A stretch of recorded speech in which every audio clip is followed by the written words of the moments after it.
All right, so move on to the next segment. I'll be sharing my fight prediction for the co-main event of UFC 320 between Merab and Cory Sandhagen. So this fight will be taking place in the co-main event of UFC 320 with Merab defending his bantamweight championship against Cory Sandhagen in the co-main event at UFC 320. Now, I'll be sharing my storylines heading to this fight. Can Merab continue his dominant reign at the bantamweight division? Now, Merab is already, in my opinion, one of the greatest bantamweight fighters of all time in UFC history. His resume speaks for itself. I won't get too much into that because I'm focusing on Merab and Cory Sandhagen today. But as I digress, Merab in his bantamweight championship title run thus far, he's already had two successful title defenses, both in the calendar year 2025, and had two successful and impressive UFC bantamweight title defenses in two different fashions. You look at the adversity that he overcame against Umar earlier in the year, really good fight. But in the earlier rounds, it was Umar that was up in the fight, in my opinion. And it was Merab who had to dig down deep in the second half, overcome a little bit of adversity to put away Umar to win the fight by decision to successfully retain that bantamweight championship. Then, fast forward a few months later, he gets back to the octagon against Sean O'Malley in a rematch and makes the rematch look easier than the first fight. Put him away easily within 3 rounds instead of 5 championship rounds. Was the first man to ever make Sean O'Malley submit in the octagon in Sean O'Malley's MMA career. So we've already seen Merab have 2 successful title defenses. Now he's aiming for his 3rd successful title defense. And honestly, if he defeats Cory Sandhagen, whether the fight is competitive or not, whether it's lopsided or not in favor of Merab, if he goes 3-0 this year with 3 successful title defenses, which would all be very impressive title defenses on his respective resume, we would have to be in the conversation for claiming Merab as the fighter of the year in the calendar year 2025 in the UFC men's fighter of the year, hands down, based off of the impressive year that he would have if he can get past Cory Sandhagen this weekend. So a lot is riding on Merab. He's already a top 3 pound-for-pound fighter. But if he could do that, he would be my pick to be the men's 2025 male fighter of the year in the UFC. Now, as for Cory Sandhagen, can Cory Sandhagen become the new bantamweight champion? He has won his last 4 out of 5 fights at this bantamweight division, climbing up the ranks slowly but surely. And now he gets his first championship. He gets his first championship fight in his UFC career against Merab in the co-main event of UFC 320. So a lot's riding on these bantamweight fighters as they enter the co-main event of UFC 320. Enough of the storylines. Let's get into the tail of the tape here. My tail of the tape for the fight here, you have Cory Sandhagen, the challenger. He has 18 victories, 5 losses, 8 victories come away of knockout, 3 submission victories. Currently the 4th ranked contender at the bantamweight division, stands at 5'11" with a reach of 70 inches. Then I'm looking at the champion Merab. Merab has 20 victories, 4 losses to his MMA career. 3 victories come away of knockout, 2 submission victories. Currently a top 3 pound-for-pound fighter in the UFC today. Currently the reigning, defending bantamweight champion in the UFC today. Stands at 5'6" with a reach of 68 inches. So the height goes in favor of the height, and the reach goes in favor of the challenger Cory Sandhagen. We'll see if Cory Sandhagen can use that to his advantage fighting Merab in the co-main event of UFC 320.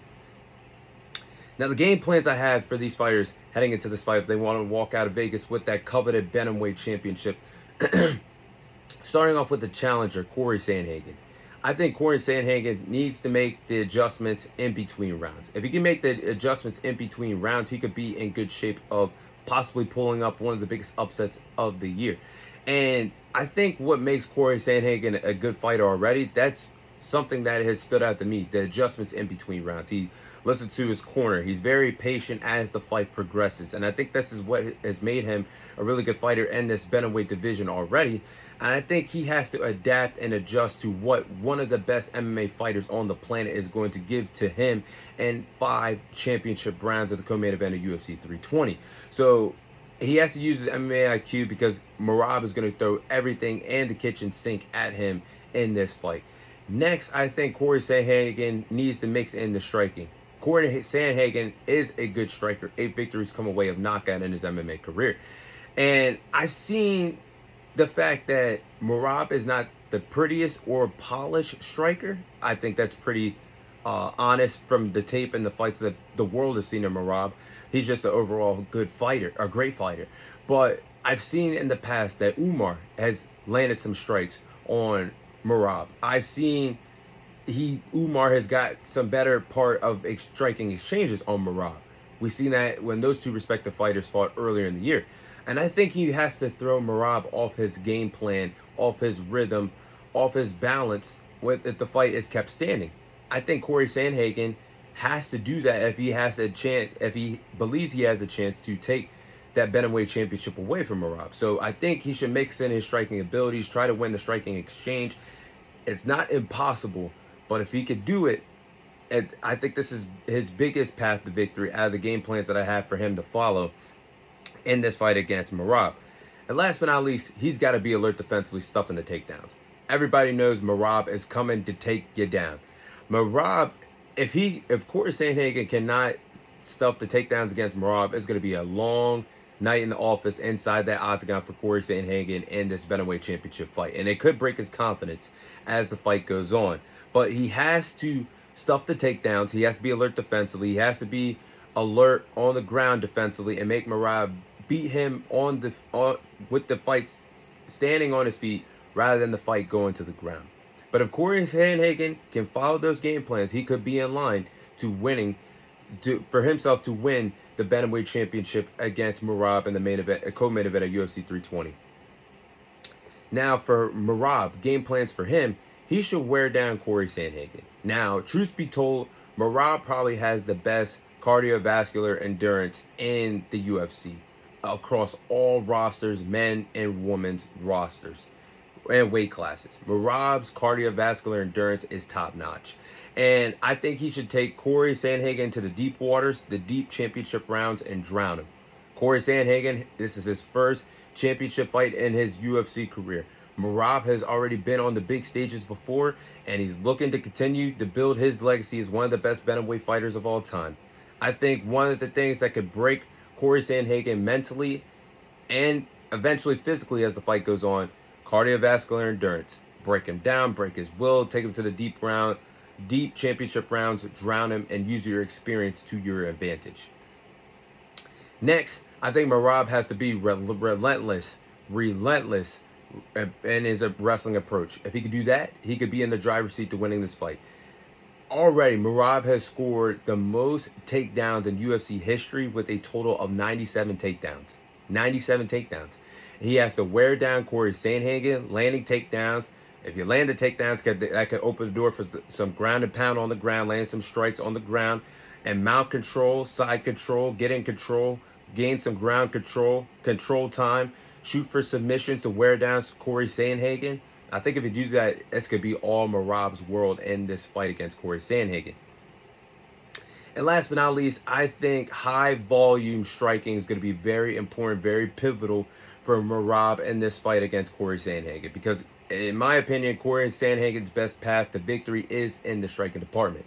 If Merab can match him with this high volume striking, great at landing punches accurately already, if you're Merab, landing knee strikes, fighting well in the pocket, winning the counter-punching battle, this all smells blood in the water for Merab if he can follow those game plans against Cory Sandhagen in the co-main event at UFC 320. But with that being said, I'm gonna go with Merab to successfully let's go back as I get tongue-tied.